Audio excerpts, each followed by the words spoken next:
शक्ति का, लाल लाल रंग दिव्य शक्ति का विश्व पर है छाया।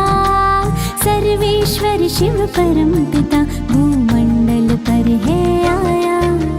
लाल लाल रंग दिव्य शक्ति का विश्व पर है छाया। हो सर्वेश्वर शिव परम पिता भूमंडल पर है आया।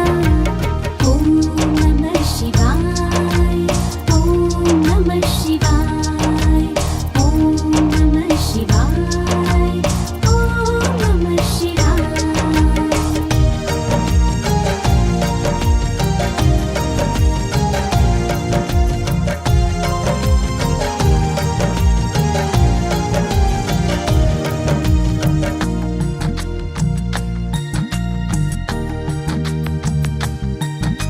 ज्ञानेश्वर वो विश्वेश्वर वो कलयुगी रात्रि में आया। सर्व गुणों से हर मानव को देव तुल्य बनाया। सोमनाथ वो अमरनाथ वो बबुलनाथ कहलाया। खुद खुदा इस भूमंडल पर बहिष्ट लेकर आया। मात पिता बंधु सखा बन सब संबंध निभाया। आपस में सब एक है हम ये संदेश सुनाया। ओम नमः शिवाय, ओम नमः शिवाय, ओम नमः शिवाय, ओम नमः शिवाय।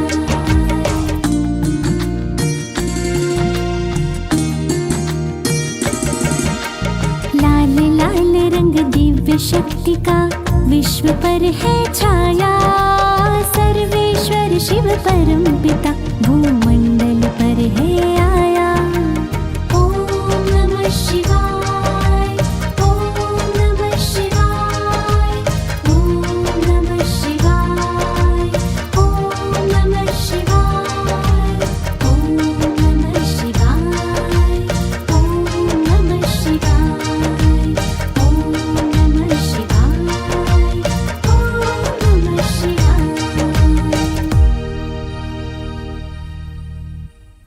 नमस्कार, आप सभी का इस कार्यक्रम में स्वागत है।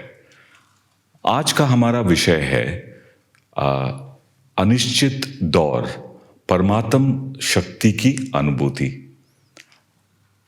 अनिश्चित दौर किस रीजन से हम इसे कहते हैं? इसके लिए हमें करीबन 2 डेकेड्स पीछे जाना होगा। हर दशक में आप अगर 1990 से आप सोचें, अपने आप को अगर उस दौर पे लेकर जाएं, तो हमारे जीवन में जो ध्यान बंटने के साधन थे, आप इन्हें टेलीविज़न कह सकते हैं, इंटरनेट कह सकते हैं, मोबाइल फ़ोन्स का आगमन, ये सभी वस्तुओं में गुण भी है और अवगुण भी है। ये हमारे जीवन में हर एक स्थान पर आते गए हैं, हर एक दौर में, और जो हमारा ध्यान जो है इनकी ओर बढ़ता गया।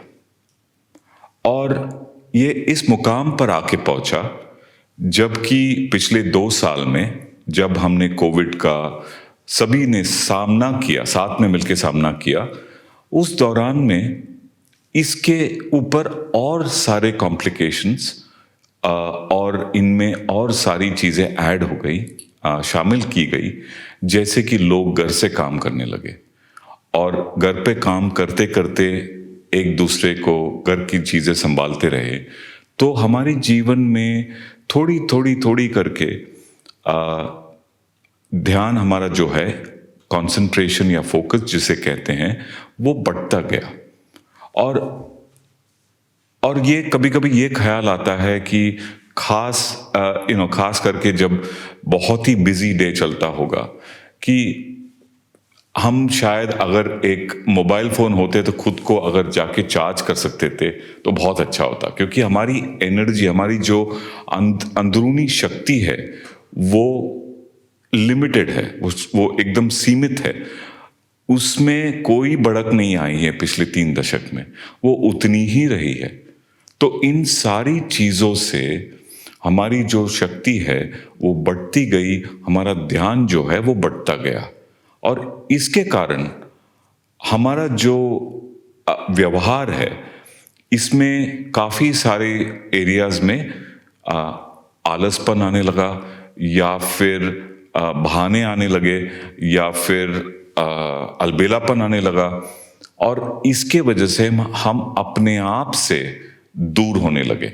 हम जो करना चाहते थे, हम जिस काम को पूर्ण करना चाहते थे या सफल करना चाहते थे, उसमें कमियां दिखने लगी, और अपने आप में जो है हम निराशाजनक फील करने लगे।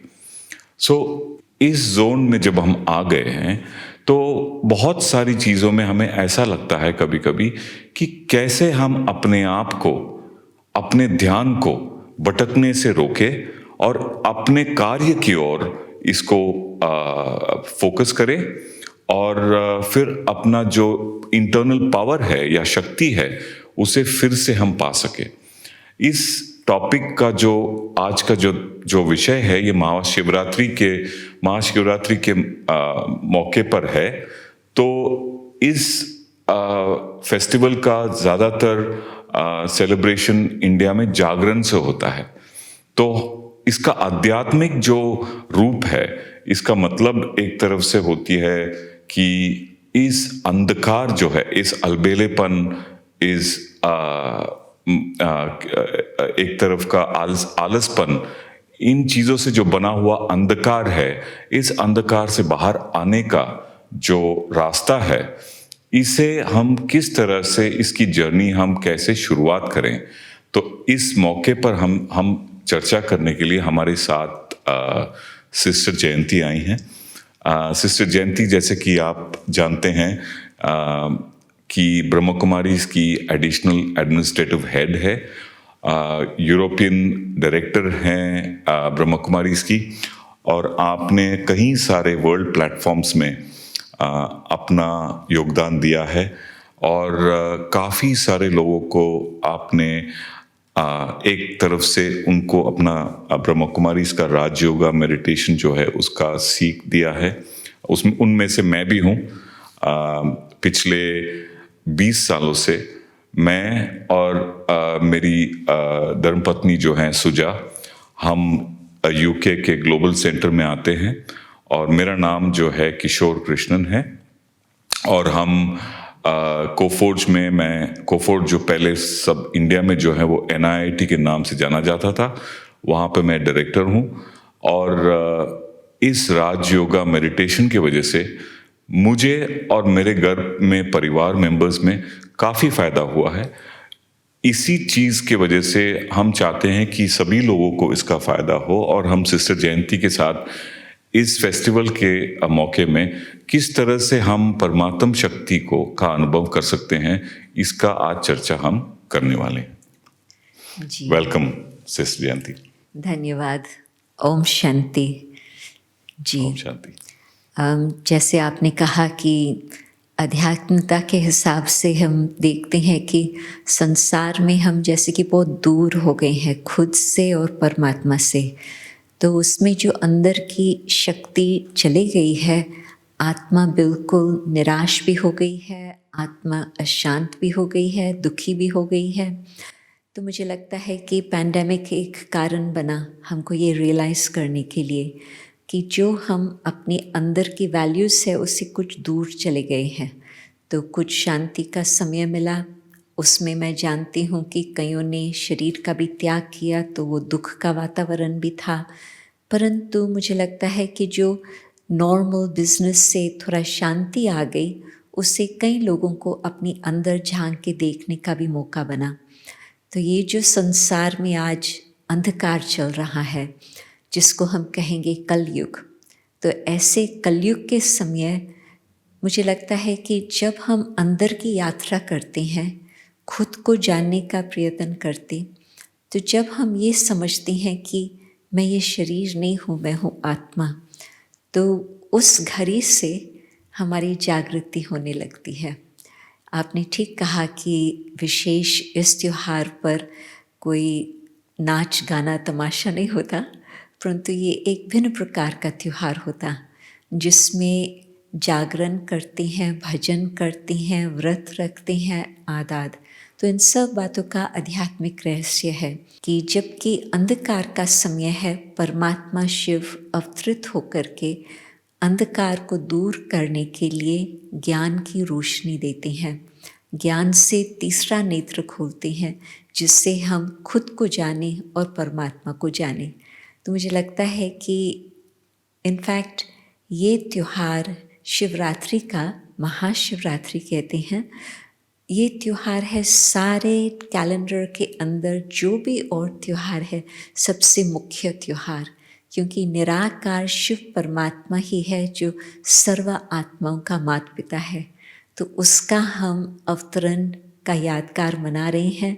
परंतु जबकि आज कलयुग का समय चल रहा है, मैं समझती हूँ कि रियलिटी में परमात्मा शिव अवतरित होकर के अपना कार्य अभी कर रहे हैं। शुरुआत एक तरफ से फिर ऐसा बोला जा सकता है कि जो वास्तव में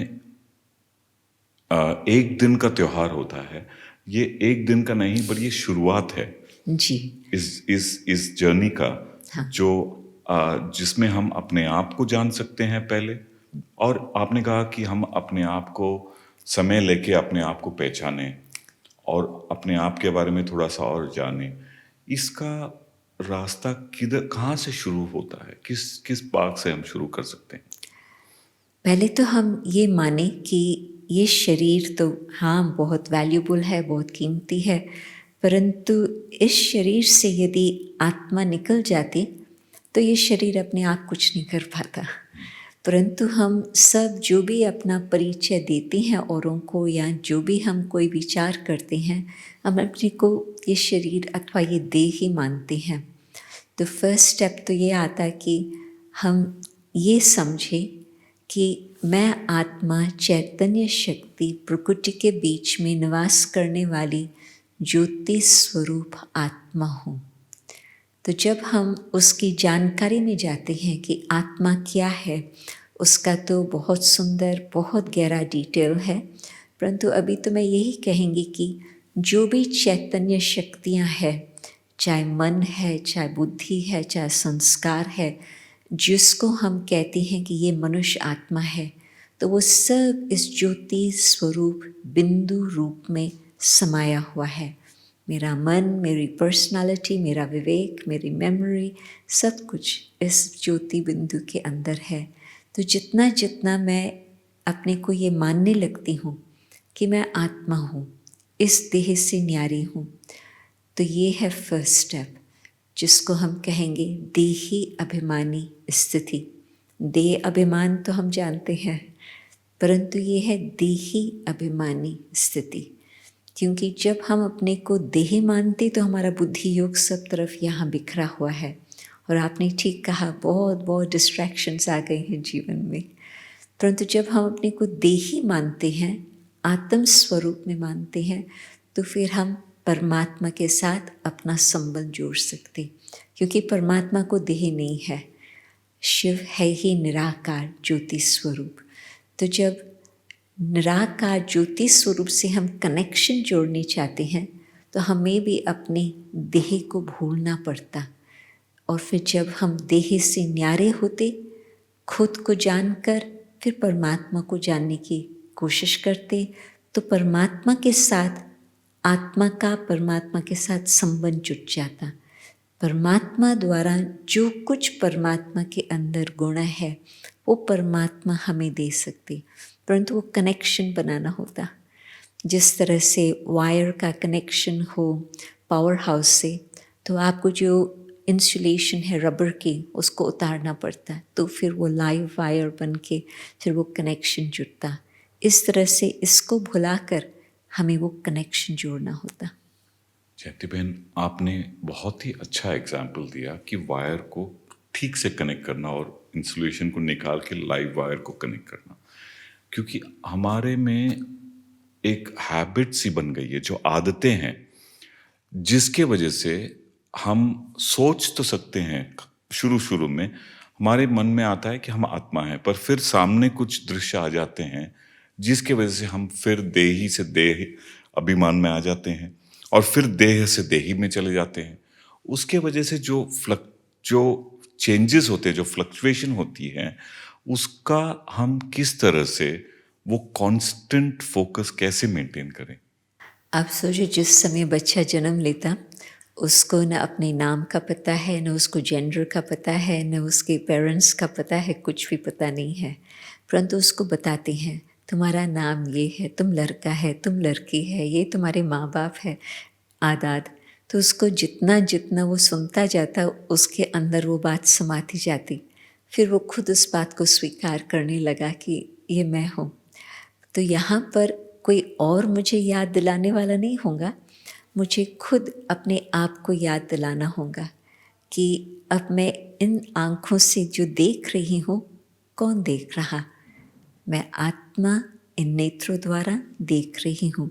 ये तो कैमरास है, परंतु जो चैतन्य शक्ति है वो तो मैं आत्मा हूँ। अभी मैं कानों द्वारा सुन रही हूँ, कौन सुन रहा? ये तो इंस्ट्रूमेंट्स है। तो इन्हों को पता नहीं चलता कि आवाज़ का मतलब क्या है। आवाज़ आता, परंतु समझ नहीं है, समझ आती है आत्मा से। तो जितना जितना हम खुद को याद दिलाते रहते हैं, तो वो स्मृति हमारे पास बनी रहती। और जितना हमने राजयोग की स्टडी की होंगी, जिसमें हमें पता चलता है एग्जैक्टली आत्मा क्या है, मन क्या है, मन किस तरह से भागता, क्यों भागता, और फिर बुद्धि की लगाम से कैसे हम अपने मन के घोड़े को वो लगाम लगाकर उसको काबू कर सकते। ये सब बातें जान करके, एक तो है जानना पहचानना, दूसरा फिर है उन बातों का अभ्यास करना। तो जितना हम इस बात का अभ्यास करते हैं, उतना हमें उस बात का अनुभव होता।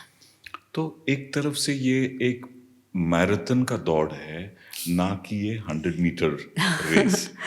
क्योंकि उसमें अगर हमारी कंसंट्रेशन की शक्ति को बढ़ाना हो, तो समय समय पर अगर हम अपने आप को, आप कह रही हैं जैसे कि रिमाइंडर दे दें कि अभी आप थोड़ा सा समय निकाल के आप ध्यान कीजिए और ये सोचिए कि आप, तो ऐसा करना ठीक होगा जी। इसका मेथड जो है, बिल्कुल। ये लोगों को अगर आप थोड़ा सा एक टाइम टेबल या एक थोड़ी सी शुरुआत उनको अगर जी। आप प्राप्त दे देंगे, जी। तो वो बहुत यूजफुल रहेगा। ठीक है। क्या है कि यदि हम ये सोचते हैं कि मेडिटेशन का मतलब है कि बस बिल्कुल मन को बंद कर दो, शांत कर दो, वो तो बहुत कठिन होता। परंतु यदि आप आराम से बैठें और साथ साथ जिस प्रकार से मैं अपना चिंतन बताती जा रही, आप भी अपने मन की लहर उस अनुसार चलाएं, तो उसमें फिर आपको अवश्य ही वो अनुभव होगा कि हम कौन हैं। शांति में बैठे, अपने अंदर झांक के देखते, तो मालूम होता कि हमारे संकल्प अनेक प्रकार में घूम रहे हैं। अब संकल्पों को देखते, संकल्प जैसे कि धीमे धीमे चलने लगे, तेज रफ्तार उन्हों की बंद हो जाती। और अब इन संकल्पों में से एक शुद्ध संकल्प उठाकर उसका अनुभव करनी चाहती। मैं हूँ ज्योति स्वरूप आत्मा, निवास स्थान इस शरीर के अंदर भ्रुकुटी के बीच।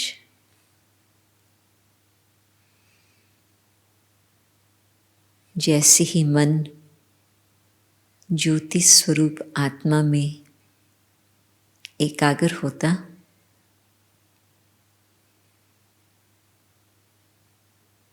अनुभव होता कि मैं हूँ शांत स्वरूप आत्मा, मेरा निज स्वरूप है शांति। खुद को भूलने से मन भटक गया, अशांत हो गया। अब स्मृति आई है कि मैं हूँ शांत स्वरूप आत्मा।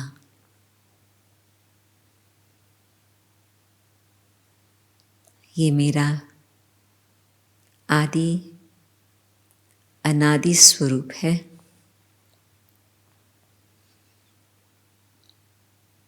अब इसी स्मृति को कायम रखते मैं आत्मा वापस देह द्वारा अपने सृष्टि मंच पर पाठ बजाने के लिए ध्यान रखती हूँ। परंतु अब इसी जानकारी को लेकर मैं कौन हूँ, आत्मा, मुझे क्या करना है, मुझे हर कार्य शांति से करना है। ओम शांति। इसी तरह से यदि हम अभ्यास करते हैं तो बिल्कुल वो अनुभव होने लगता कि आत्मा अलग, शरीर अलग, और जब दोनों मिलकर कार्य करते तो शरीर में होते भी आत्मा की स्मृति रहने से बहुत ऊंची स्थिति हम बनाकर रख सकते। थैंक यू जयंती बहन।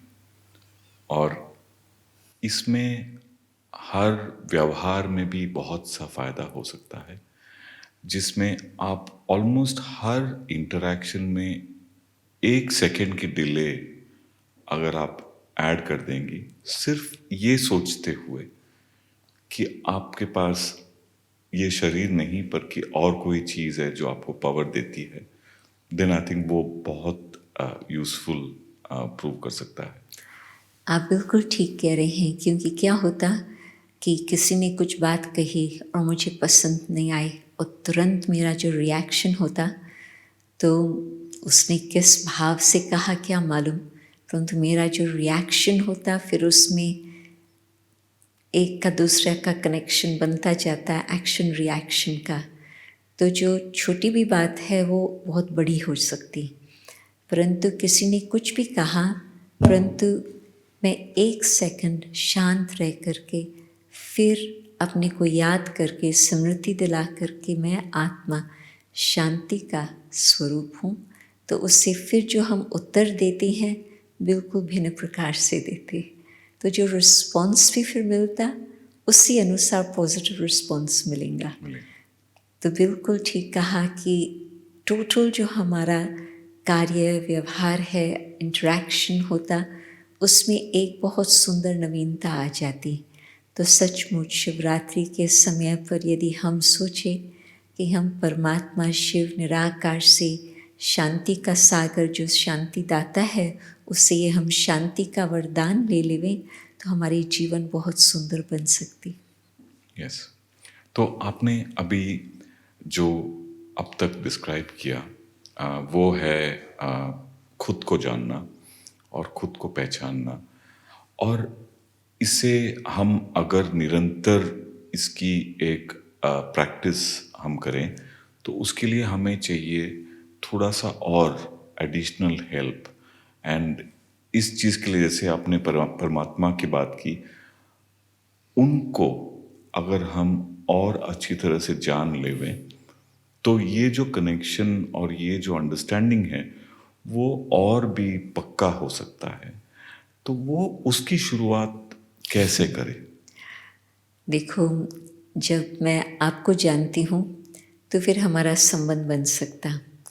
इसी तरह से जितना जितना हम परमात्मा को समझते जाएंगे, जानते जाएंगे, पहचानते जाएंगे, उतना जो हमारा संबंध परमात्मा के साथ जुड़ता जाएगा, तो सचमुच हमें वो प्रैक्टिकल जीवन में अनुभव होगा कि वो हमारा कैसे माता भी है, पिता भी है, सखा भी है, स्वामी भी है, शिक्षक भी है।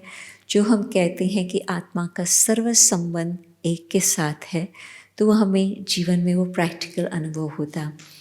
तो पहले तो हम ये समझें कि जैसे आत्मा शरीर के बगैर तो निराकार है, इसी तरह से परम आत्मा वो तो जन्म मरण के चक्कर से रहित है।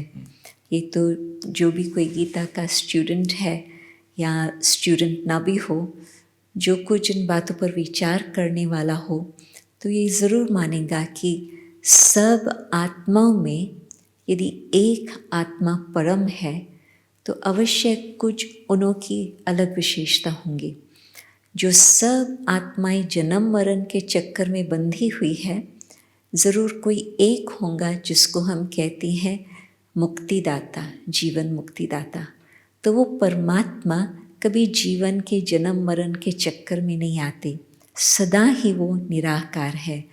आप देखेंगे जब शिव परमात्मा की महिमा कहते हैं सदा शिव। और शिव का जो अर्थ है वो 3 अर्थ है। एक तो शिव का मतलब है कल्याणकारी, दूसरा शिव का मतलब है बिंदु। कई भाषा में भारत में जब ज़ीरो लिखने चाहते हैं तो ज़ीरो के बदले शिव कहेंगे। और फिर कई लोग हैं जो जब बहुत वाद विवाद चलता है ना, तो कहेंगे कि अभी शिव बोलो, फुल स्टॉप लगाओ। तो बीज अथवा बिंदु परमात्मा शिव निराकार है। तो शिव कल्याणकारी, जब हम उनको इस तरह से जानते हैं कि वो अति सूक्ष्म ज्योति स्वरूप परमात्मा है, सूक्ष्म स्वरूप होते भी वो सर्व गुणों का सागर है, सर्व गुणों का भंडार है।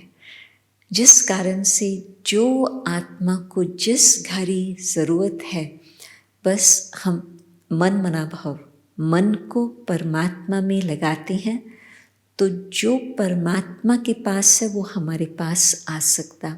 क्योंकि वो कनेक्शन जुड़ा, वो लाइन जुड़ गई, तो ओशन द्वारा, सागर द्वारा हमारे पास वो पहुंच जाता। तो शिवरात्रि के समय में तो कहेंगी कि हर आत्मा का अधिकार है, जन्म सिद्ध अधिकार है कि वो अपने माता पिता को जाने, उसके साथ संबंध जोड़े और उन्हों द्वारा जो प्राप्ति चाहिए वो आप कर सकते। क्योंकि कोई मनुष्य आत्मा द्वारा हमें वो प्राप्ति नहीं हो पाती, कोई देव आत्मा द्वारा नहीं प्राप्ति होती। जो महात्माएं हैं, धर्म आत्माएं हैं, कोई भी आत्माएं हैं, फिर भी उनका प्लूरल आता। आप देखेंगे ये सब आत्मा का प्लूरल आता। परंतु जब परम आत्मा कहते हैं दैट सिंगुलर, एक वो परम आत्मा। तो उस एक परमात्मा को याद करने से सब कुछ हमें प्राप्त हो सकता। और जो हम चाहते हैं कि मुक्ति भी मिले और जीवन मुक्ति भी मिले, इस जीवन में रहते भी, जैसे आपने अपना अनुभव बताया कि सारा ही घर जैसे कि एक आश्रम बन गया। तो घर में रहते भी अपनी गृहस्थी को हम गृहस्थ आश्रम बनाकर रखें, ये परमात्मा द्वारा हमें शक्ति प्राप्त हो सकती। श्योर। वो आपने बहुत अच्छी एक पॉइंट कही थी कि परमात्मा भाई भी बन सकता है, दोस्त भी बन सकता है, पिता, माता। अब और आपने ये भी कहा कि हम बैठे हैं, हम एक दूसरे को जाने बगैर कनेक्शन नहीं बन सकता। अब परमात्मा तो बहुत दूर है। अब आजकल की दुनिया में साथ बैठे हुए लोगों का कनेक्शन नहीं जुड़ पाता। तो उन तक पहुंचना, उनको जानना, उनसे बातचीत करने के लिए कोई तो तैयारी करनी होगी जिसमें वो जुड़ जाए तार और हो जाए बातें। क्योंकि कई बार ऐसे लगता है कि काश कोई ऐसा हो जिसके साथ मैं खुल के बोलूं, जिसके साथ जो हमें जज ना करे, जो हम पर अपना बायस न डाले। तो ये कैसे वो शुरुआत जो कनेक्शन की है वो उसकी जर्नी कैसे शुरुआत कर सकते हैं? मैं ये आपको बताने चाहेंगी कि बेशक परमात्मा परम धाम में रहने वाले हैं, परंतु गीता के अनुसार हम ये समझते हैं कि जब जब धर्म की अति ग्लानि होती, परमात्मा अवतरित होते हैं। और गीता के ये भी महावाक्य आते हैं कि मैं एक साधारण बूढ़े ब्राह्मण तन में प्रवेश करता हूँ। क्योंकि मनुष्य आत्माएं, हम तो इतने हजारों वर्षों से भगवान को ढूंढते रहे हैं और अभी तक भी ढूंढ रहे हैं। कारण कि आत्मा परमात्मा के पास पहुंच नहीं पाती। परमात्मा को अपना घर छोड़ के यहाँ आना होता, जिसको हम अवतरण मानते। और जब वो अवतरित होते हैं, और हम ये मानते हैं कि उनका अवतरण अभी 86 वर्ष से हो चुका, तो हम इस समय 86 शिवरात्रि मनाने जा रहे हैं। तो हमारा भाग्य है कि मैं जानती हूँ कि जिस ब्राह्मण तन में उन्होंने प्रवेश किया, वो ब्रह्मा बाबा, उन्होंने हमें हर प्रकार से समझाया है। आत्मा का परिचय, परमात्मा का परिचय, शिव बाबा ने, परमात्मा निराकार ने, उनके द्वारा हमें ये सारी जानकारी दी है। नहीं तो हम वहाँ तक कैसे पहुँचे, परंतु वो खुद आकर के अपना परिचय दे रहे हैं और ये बता रहे हैं कि आप अपने को आत्मा समझो, मुझ निराकार परमात्मा को याद करो। और जब हम योग में बैठते हैं, मैं योग शब्द कह रही हूँ क्योंकि उसका भाव निकलता है दो का मेल होना, संबंध जुड़ना, आत्मा का परमात्मा के साथ। तो जब परमात्मा अपना परिचय देती हैं तो कहती हैं कि अब अपने मन के संकल्प यहाँ वहाँ से भटकने के बजाय बस मेरे में लगाओ, मन मना भाव। और साथ साथ ये कहते हैं कि बुद्धि का योग मेरे साथ जोड़ो। बुद्धि में कितना इन्फॉर्मेशन भरा हुआ है। अब उस इन्फॉर्मेशन से तो चलो यहाँ इस संसार में जो कुछ हमको करना था वो बहुत कुछ किया, परंतु अभी हमें अपनी बुद्धि के अंदर जो परमात्मा का दिया हुआ ज्ञान है, उस आधार पर और सब बातों को समेट कर अभी हमें अपना बुद्धि उस एक परमात्मा के साथ जोड़ना होगा। तो जिस तरह से अभी पहले आत्मा के परिचय के हिसाब से हमने थोड़ा अभ्यास किया, यदि हम अभी फिर दोबारा 2 मिनट के लिए परमात्मा के साथ कैसे संबंध जोड़ें, उसके लिए हम अभ्यास करें तो उससे लोगों को पता चलेगा। एब्सोल्युटली, शुक्रिया। मैं हूँ आत्मा, न कि ये शरीर। मैं आत्मा, चमकता हुआ तारा, प्रकृति के बीच में ज्योति स्वरूप हूँ।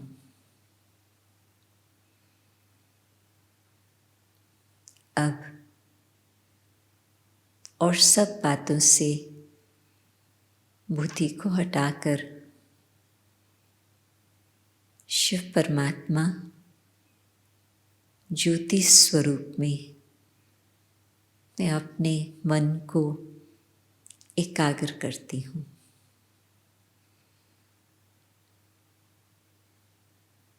शिव बाबा, परमात्मा,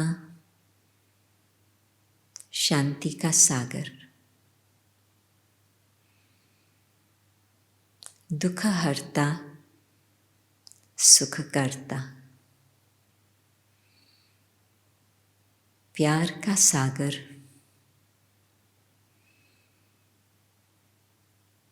सत्य स्वरूप,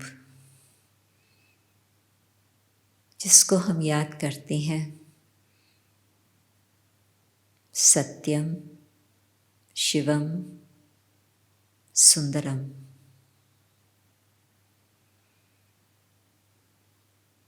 अब न सिर्फ आत्मा परमात्मा की महिमा सुन रही और सुना रही, परंतु ज्योति स्वरूप परमात्मा सत्य स्वरूप उस सत्य माता पिता के सामने वो सत्यता की शक्ति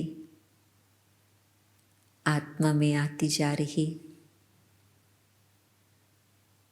और आत्मा भी अब सत्यता की ओर जाती रही।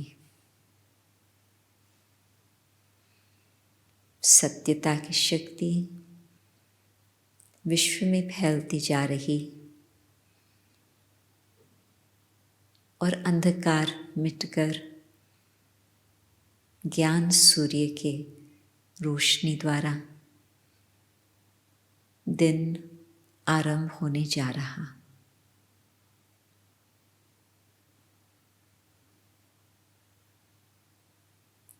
ओम शांति।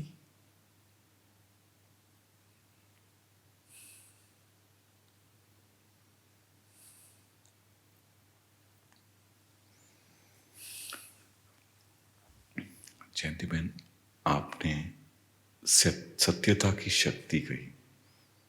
नाउ अभी हमारे दिन में, दिनचर्या में कोई ऐसे क्षण आते हैं जो हम कार्य करते हैं उससे हमें बहुत खुशी मिलती है,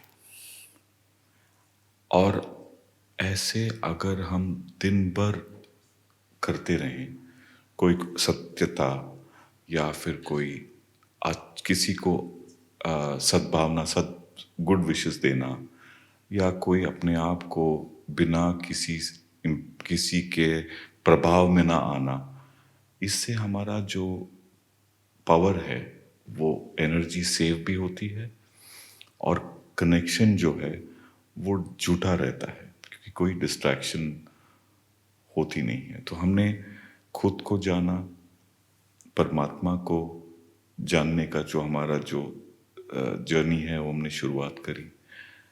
इनमें विटामिन टैबलेट्स की तरह जो कौन सी ऐसी शक्तियाँ होती है जिनकी पालन करने से हम अपने राह पे चलते रह सकते हैं बिना भटकते हुए, इसका ऐसा कोई चीज़ है? बिल्कुल। आप देखेंगे कि परमात्मा तो सागर है, परंतु आत्मा भी तो हम कहेंगे कि परमात्मा की संतान, तो उन्हों के अंदर भी कुछ तो अंश उन्हों के गुण होंगे। तो आत्मा का जो आदि स्वरूप है, या ये भी कहें कि आत्मा का जो अनादि भी स्वरूप है, वो है 5 गुणों का। शांति, प्रेम, सत्यता, पवित्रता और आनंद, ये है आत्मा के 5 विशेष गुण। और जब ये 5 ही गुण होते हैं तो हम कहते हैं कि आत्मा भी शक्ति स्वरूप है।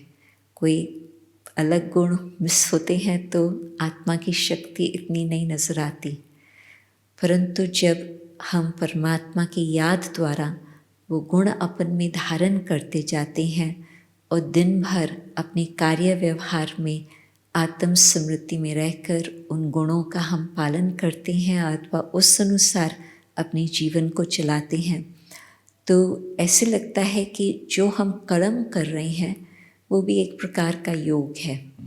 परमात्मा की याद द्वारा कर्मों में परिवर्तन आया और ऐसे श्रेष्ठ कर्म करने से परमात्मा के साथ हमारा योग और जुटता गया। दोनों बातों का कनेक्शन है।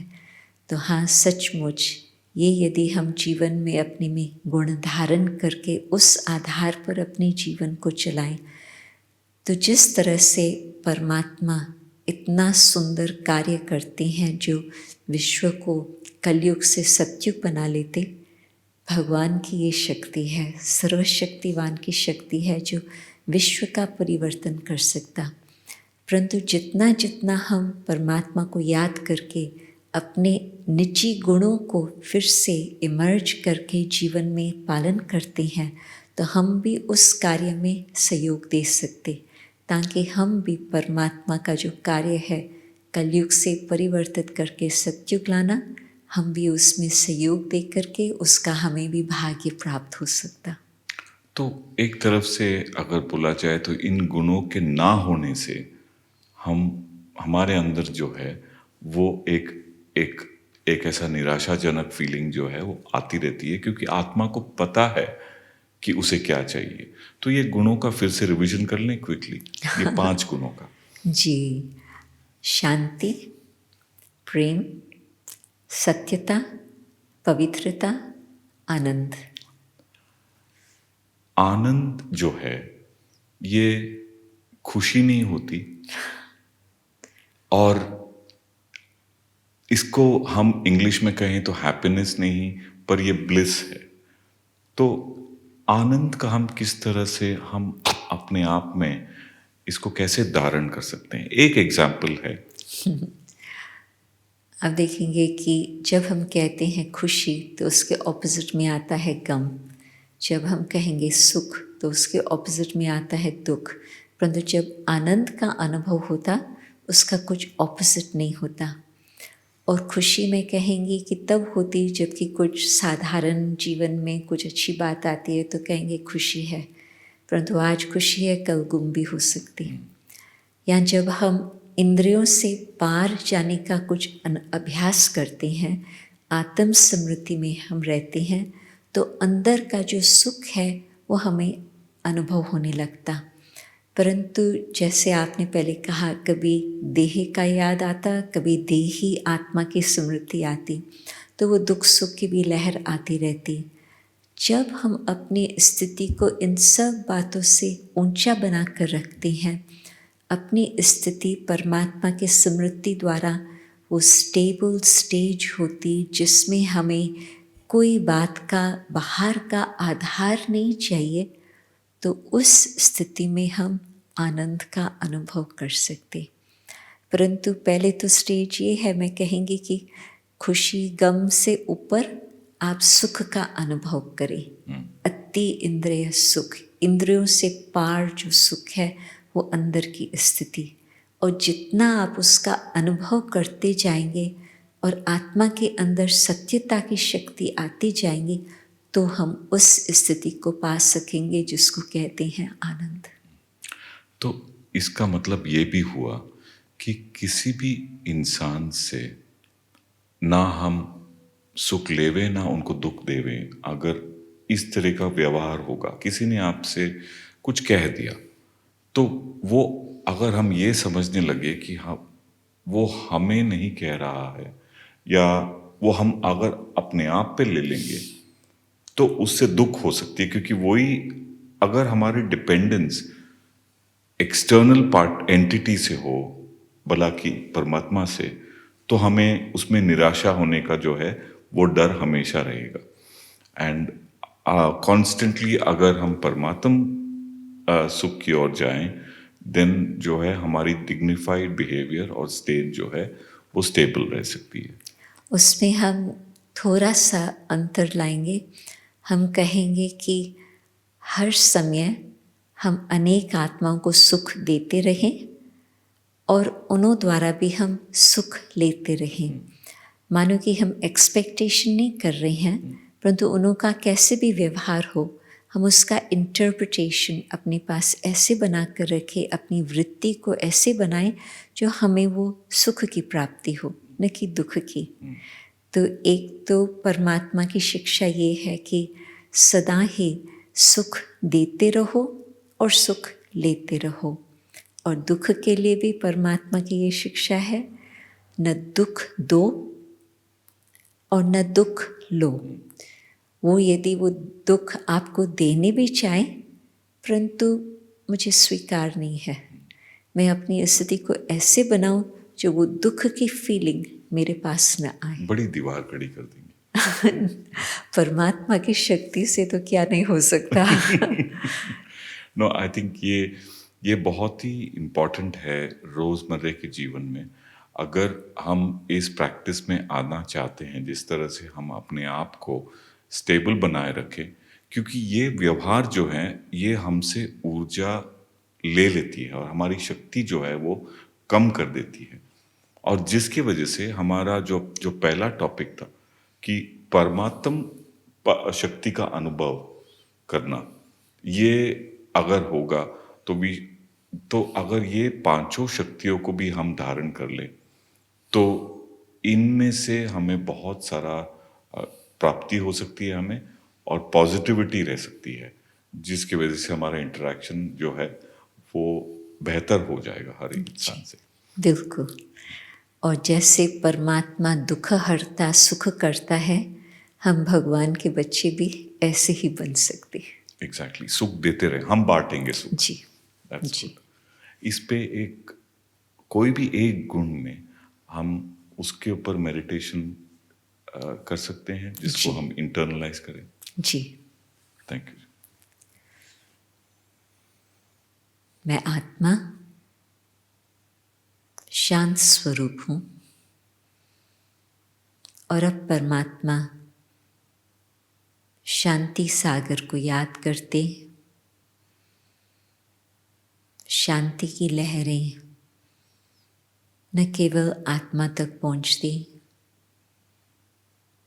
परंतु शांति के सागर की लहरें सारे विश्व में फैलती जा रही है।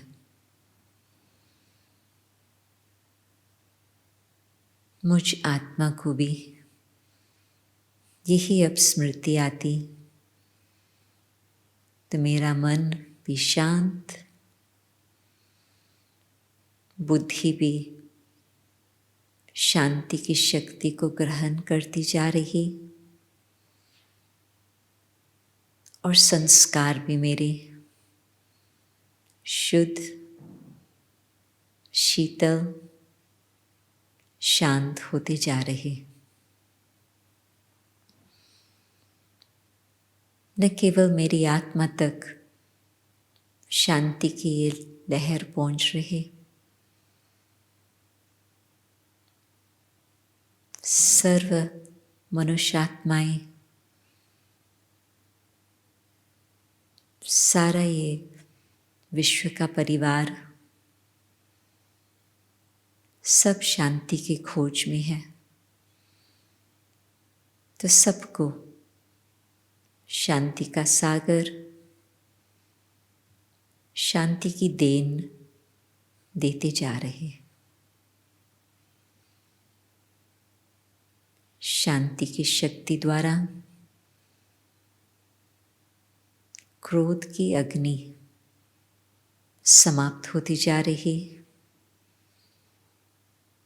विश्व में एक नई झलक आ रही।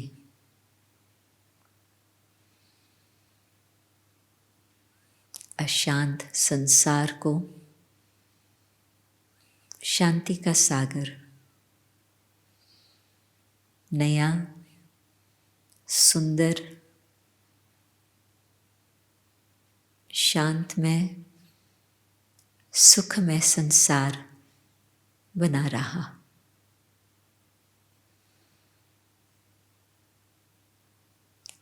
ओम शांति।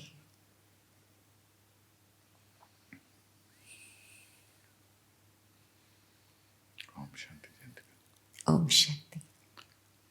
आई थिंक आपने जो हमें ये कीमती ज्ञान दिया है, एक तो अपने आप को जानना, परमात्मा को जानना, और किस तरह से उनसे वो तार जोड़ना और उनसे शक्ति का अनुभव करना, ये सीख बहुत यूज़फुल रहेगा। मुझे ये खुद का अनुभव है काफ़ी सालों से, और इसमें जो शांति का जो हमें अनुभव होता है घर परिवार में, लोगों में, ये इससे जो ट्रांसफॉर्मेशन होती है, बदलाव आता है एक दूसरे के साथ रहन सहन में, इससे बहुत, जैसे आपने कहा था कि एक छोटी जगह में हम ट्रांसफॉर्म करेंगे, बदलाव लाएंगे, फिर वो कम्युनिटी में जाएगा, फिर वो पूरा ही जो जो सतयुग का जो एनवायरनमेंट है कलयुग से बदल के वो अपने से शुरू होता है, हर एक इंसान से शुरू होता है। तो आपने हमें अपना टाइम दिया और ये जो हमें सीख दी, इसका बहुत बहुत शुक्रिया इसके लिए। एंड सभी लोगों ने जो हमारे साथ आज हम हमारे ये कार्यक्रम देख रहे हैं, आपका समय और आपका जो पार्टिसिपेशन है इसके लिए बहुत बहुत शुक्रिया। और हमारे जो राजयोग मेडिटेशन है ब्रह्म कुमारी का, इसका आपको डिटेल्स और मिलेगी हमारी वेबसाइट में brahmakumaris.co.uk। अगर यूके से हैं या आप इंडिया में बहुत सारे सेंटर्स हैं या विश्व भर में सेंटर्स हैं, तो आप ज़रूर विज़िट करें हमारी वेबसाइट को और आपके नियरेस्ट सेंटर, आपको आश्चर्य होगा कि काफ़ी दूर नहीं होगा हमारा सेंटर। तो आप ज़रूर इनका जो अपना मेडिटेशन कोर्स है वो 8 डेज़ का कोर्स होती है, उसे आप ज़रूर आजमाएं। ज़रूर एक बार जाके नियरेस्ट सेंटर में कांटेक्ट करें और फिर इस मेडिटेशन की, इस पढ़ाई की गहराई में जाएं।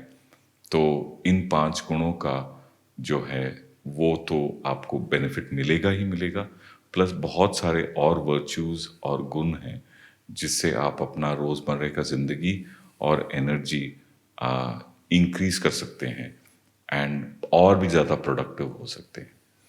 तो इसी के साथ महाशिवरात्रि के इस अवसर पर आप सबको बधाई हो एंड इस नए जागरण की ओर आपको और आपके परिवार वालों को हमारी तरफ से बहुत सारा प्यार। ओम शांति।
प्यारे हम मिले फिर वही बिछड़े